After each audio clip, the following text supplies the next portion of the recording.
आपल्या ह्या गायची डिलिव्हरी व्हायला लागलेली, तर आपण कोब्यावर गाय बांधलेली होती, तर कोब्यावर सोडून आपण इकडून मातीवर आणून बांधलेली. कारण काय होतं, दुसऱ्या गाय मारामारी हे ते करतात आणि पाय पण सटकते, त्याच्यामुळं मातीवर थोडं आणून बांधली.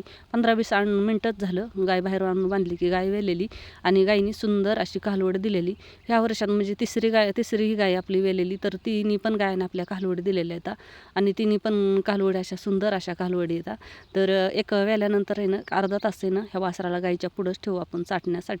थोडंसं उठायचा प्रयत्न केला की लगेचच आपण वासराला बाजूला घेणार आहोत.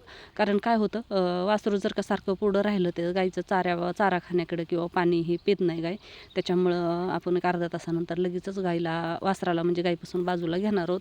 आणि गाय व्याल्यानंतर आहे ना पाणी म्हणजे पेतीच पेते, त्याच्यामुळं पाणी आवश्यक पाजून घ्यायचं गाईला. तर 2 बादल्या गाई पाणी आपली प्यायलेली. तर व्हिडिओ आवडला तर व्हिडिओला लाईक करा आणि चॅनलला सबस्क्राईब करा.